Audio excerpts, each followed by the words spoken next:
Hey everybody, week number 19, May 11th through May 17th. Boy, time is really flying by when you're having fun. Last week was a really fun week. Had a lot of fun last week, and it was really nice to get back into the swing of things and have 4 games.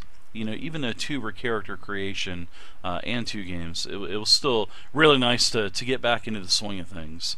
So this week's video, I'm going to talk about everything pretty much staying the same for this week, and the T-shirt update. I'm still waiting on the logo to put on there. I've got everything ready to go. Like I was mentioning last week, it's going to cost about $15 to $20 for a T-shirt, and about $25 to $30 for a hoodie. And there's going to be several different types of hoodies. There's going to be a zipper type of hoodie, and there's also going to be just a pullover type of hoodie. So we're going to have plenty of stuff available for you.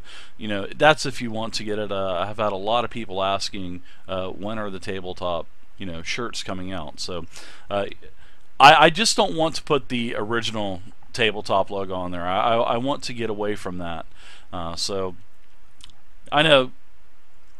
This is a very time-consuming process, because I'm having to weigh all the options on, do I want to go with this logo, or do I want to go with this new logo, or another logo that someone has sent in. So that's something that I really want to take my time with and make sure I get it right the first time. So, plus I'd also like to have a couple funny shirts come out also. So okay, there you go. That's the update on the T-shirts. So a lot of people have also been asking me. Since I mentioned it, a lot of people have been asking, when am I going to do a rant video? And my rants are not so bad. I believe that the rants that I have they actually warrant being ranted. And it's basically logical, common sense stuff. So I get a lot of emails, YouTube posts, comments, messages sent on Twitch, my contact button, and a lot of these comments are just so off the wall. So at least once a month, I'm going to try to put together a rant video about all of these different things that people love to say to me, or on the channel, or things that I see that are really not right. So a lot of people have been asking about the rant video, so I'll be doing this probably once a month. So by the end of this month, I'll try to put one out. So there you go, guys. There's the update on the rant video. I'll try. I've got tons and tons and tons of emails and stuff since I've been streaming, and sort of like in the public. You will always be criticized, but some of the stuff is just so off the wall, guys, and I would love for you to hear about it. So don't expect me to name drop. I will not name drop. I will not name drop anybody. So even though I probably could, but I just have decided not to do that. So I think that's going to be something fun that I could actually have a little fun with every month, and it will be some things will warrant some vulgarity, so I'm just warning you forewarning you ahead of time that there could be some F-bombs or something in this stuff. So but hey, that's what everybody likes to see, right? They want to see the shocking value of me actually going nuts on something. So we'll be doing a monthly basically a rant video, and we'll start with this month. All right, now, appreciate everybody following the channel. This is a really big week on following the channel, and also for subscriptions. Totally appreciate it, guys. I appreciate all your support. I totally do. And the more people that subscribe is just the longer I'm going to be able to do this. So it's like I said, I'm going to give this until the end of the year and see how it works out.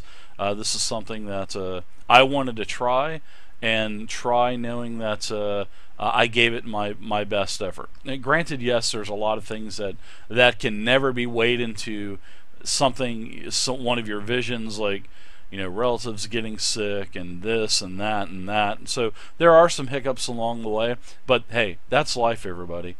Don't think that you're not ever going to have anything come up because no matter how hard you plan for that not to come up, something is always going to pop up, and it'll just kind of throw a wrench into the spokes. You're going to go over the handlebars, and then everything is going to be thrown upside down for you. So alright, so I got a lot of tutorials. I've just got done making almost a dozen Roll20 macro tutorials. Everything from crit range to floors and ceilings for rounding up and rounding down, generic universal macros, all kinds of skill checks, what the variables are going to do, a 13th age macro character sheet. So there's a lot of work that was done between yesterday and today to make these macros tutorials. So instead of putting them out one at a time, two at a time like I've been doing, I am in the process of I'm just going to put them all out right now. I'm really not going to worry about spacing them out. So sorry for clogging your box, but there's going to be about a dozen Roll20 macro tutorials coming out. That'll be tonight. And tonight is Tuesday. Alright, so last week, so that's pretty much everything that's going on. Yeah, pretty much everything going on. So last week had pretty much streamed every day last week. Did video games Monday, Tuesday. Wednesday had a great Dungeon Master workshop. Thursday we had our character creation for Savage Worlds and kind of introduced the new player, Lord. He's going to be playing with us on Thursday night. Friday we introduced 3 new players and brought back Wormfood and Misty for the Princes of the Apocalypse campaign. That's going to be on Friday. Saturday we had our Pathfinder game, which is really nice. It's the first time we got to play in a month. And we're also going to have to introduce 2 new people to that game. It's just that there's been such a, as of late, and thankfully that I've talked to a lot of people about being interested in joining. And there's every day I get, whether it's in the Twitch chat or if it's on a private message or contact, if it's on the contact me button or on YouTube, I get people every day wanting to play games, and it really sucks that that I have to turn people down. And really, these spots really do not open that often. I mean, if you think about it, for the amount of games that I do have, I have usually a really low turnover rate.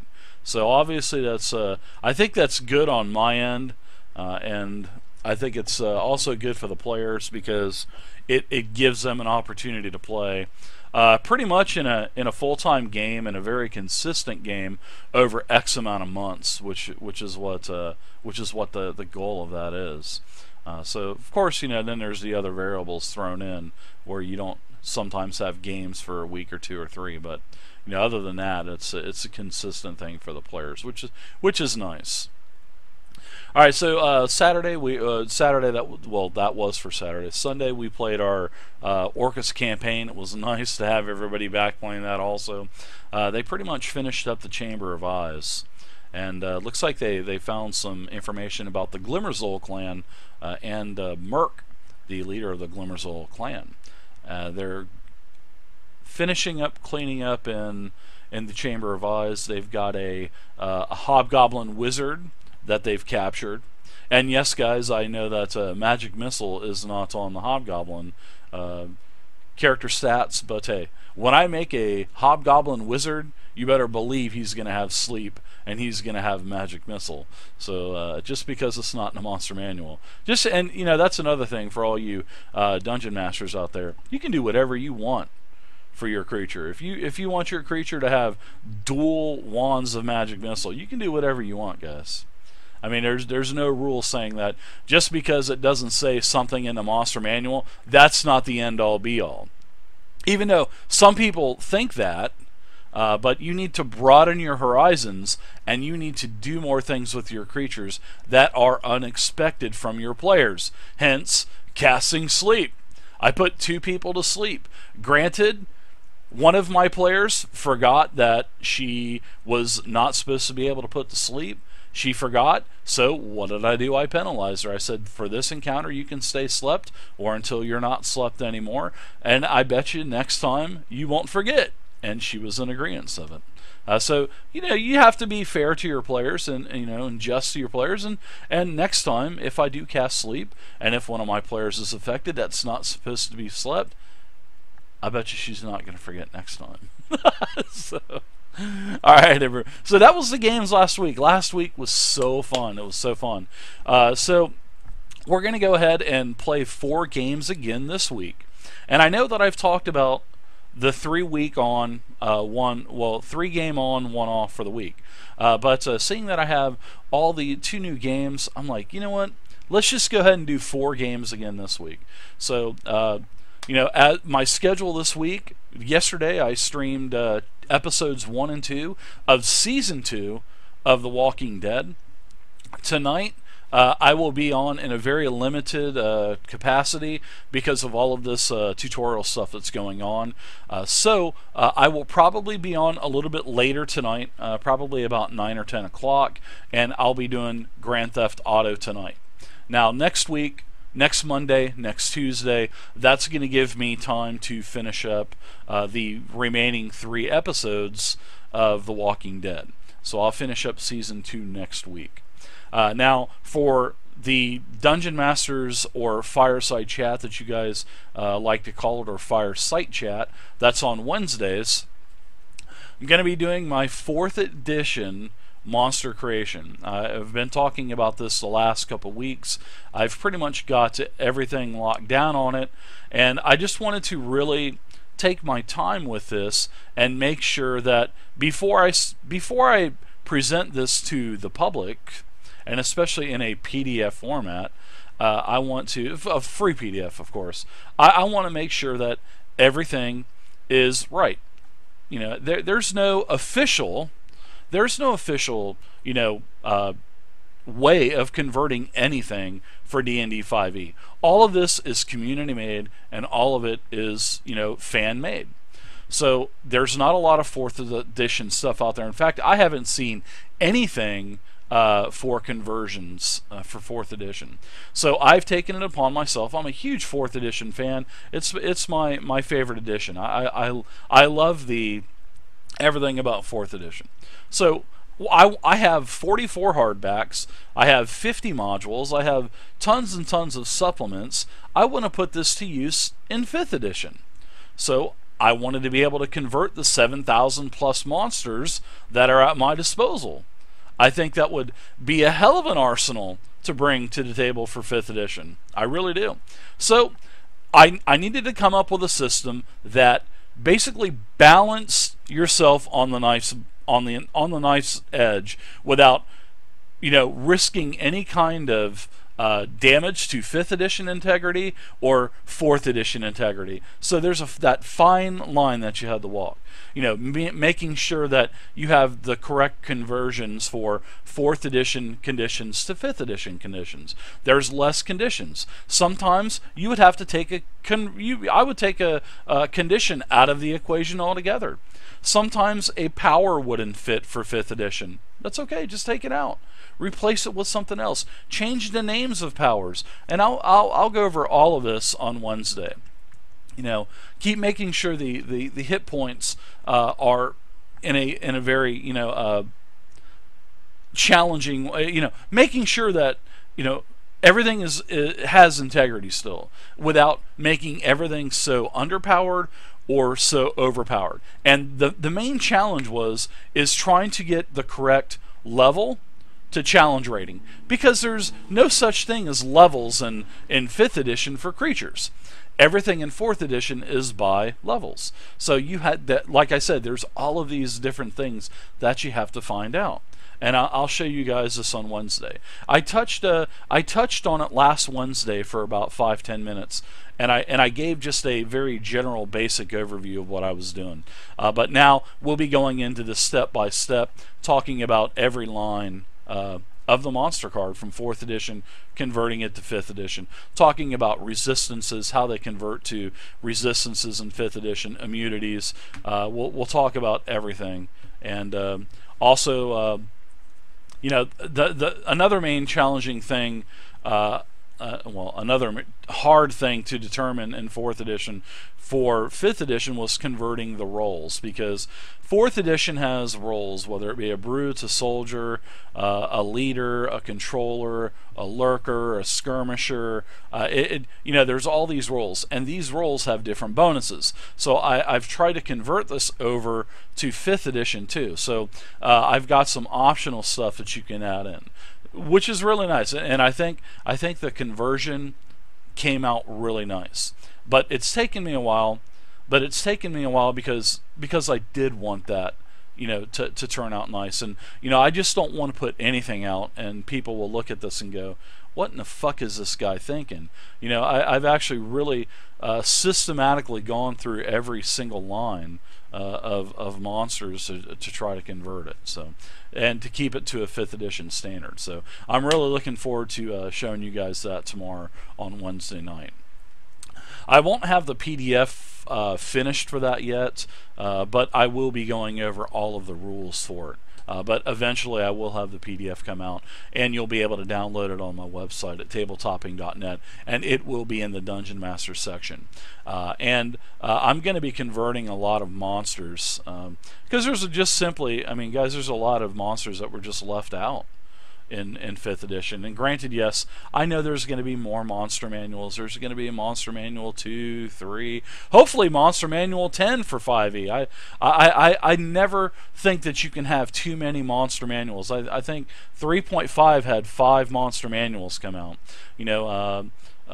D&D 4 had 3 monster manuals come out, plus the Monster Vault, plus the Open Grave, plus the Dark Sun creature catalog. So there's a lot of monsters, and you can never have too many monsters. So if I start converting a lot of these from 4th to 5th, I'll also put those in PDFs for everybody to download to broaden your monster manuals. So, all right, everybody. So that's what's going to be going on Wednesday. It's going to be a very long, drawn-out 4th edition conversion DM workshop. Well, we're also going to be talking about some epic rewards that you can give your characters for levels 1 to 20 in D&D 5e. And also, if we have some time, we'll talk about some other optional initiative things too, depending on size and whatnot.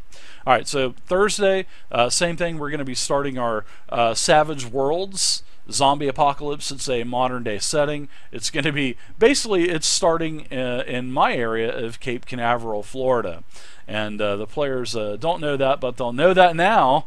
I've got quite a bit of the adventure done already, which is really nice. I'm looking forward to it. It's going to be heavy RP, but there's going to be a lot of action in it too, meaning combat, meaning exploration, trying to find clues and stuff. So we're going to be doing that modern day zombie apocalypse. That's going to be using the Savage Worlds rules, and that will be on Thursdays.